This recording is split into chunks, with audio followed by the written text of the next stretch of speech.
ইংরেজি গ্রামারে অ্যাডভার্বকে তাদের কাজের ধরন এবং বাক্যে ব্যবহারের ওপর ভিত্তি করে প্রধানত ৮টি ভাগে ভাগ করা যায়। ১. Adverb of manner. কাজটি কিভাবে বা কি উপায়ে সম্পন্ন হচ্ছে তা এই অ্যাডভার্ব দিয়ে প্রকাশ করা হয়। নিয়ম: ভার্বকে হাউ অর্থাৎ কিভাবে দিয়ে প্রশ্ন করলে এর উত্তর পাওয়া যায়। সাধারণত অ্যাডজেক্টিভের শেষে ly যোগ করে এগুলো তৈরি করা হয়। Quickly, slowly, beautifully, loudly, wisely, bravely, well, hard. বাক্যে ব্যবহার: দ্য সোলজার ফট ব্রেভলি। সৈনিকটি সাহসিকতার সাথে যুদ্ধ করেছিল। ভার্বকে প্রশ্ন করা যাক, কেমনভাবে যুদ্ধ করেছিল? উত্তর আসবে সাহসিকতার সাথে, ব্রেভলি। She writes beautifully. সে সুন্দরভাবে লেখে। এখন ভার্বকে প্রশ্ন করা যাক, সে কেমনভাবে লেখে বা কিভাবে লেখে? উত্তর আসবে বিউটিফুলি। Adverb of time. কাজটি কখন বা কোন সময়ে ঘটছে তা এই অ্যাডভার্ব নির্দেশ করে। ভার্বকে হোয়েন দিয়ে প্রশ্ন করলে এটির উত্তর পাওয়া যায়। Now, then, today, yesterday, tomorrow, soon, late, early. বাক্যে ব্যবহার: we will start our class now. আমরা এখন আমাদের ক্লাস শুরু করব। ভার্বকে প্রশ্ন করা যাক, কখন শুরু করব? উত্তর আসবে এখন। হি অ্যারাইভড লেট। সে দেরিতে পৌঁছেছিল। সে কখন পৌঁছেছিল? দেরিতে। Adverb of place. কাজটি কোথায় বা কোন স্থানে ঘটছে বা ঘটবে তা এই অ্যাডভার্ব দিয়ে বোঝা যায়।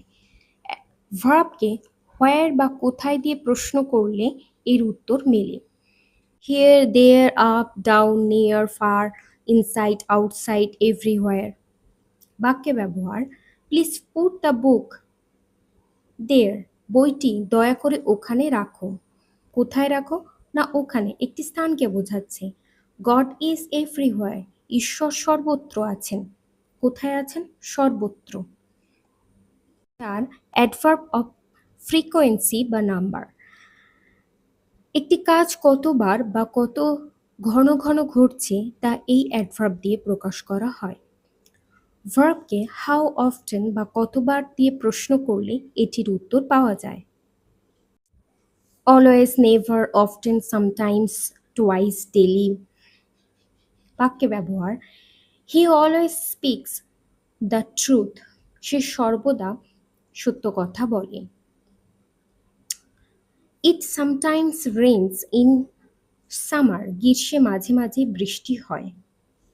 সে কতবার সত্যি কথা বলছে? না, সে সবসময় সত্যি কথা বলে। আর গ্রীষ্মে মাঝে মাঝে বৃষ্টিপাত হচ্ছে।